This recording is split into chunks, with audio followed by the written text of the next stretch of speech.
Tab number 5, you are almost halfway through your application. Take a nice deep breath and let's get started on reporting your advisory council process. The required uploads for Tab 5 are the agendas and meeting minutes for your first semester and second semester advisory council meetings. Remember that those should have taken place during your implementation year.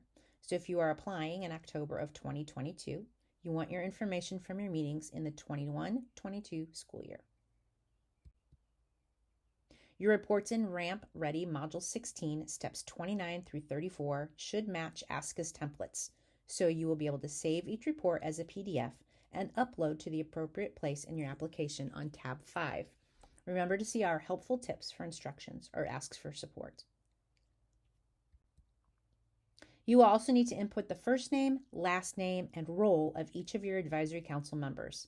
In Module 16, Step 35, we have provided your advisory council roster for your convenience, but please make sure you only include names of those who actually participated. As on every tab, you will be given the opportunity to answer a reflection question. Remember, this is where you are to provide context and more in-depth information.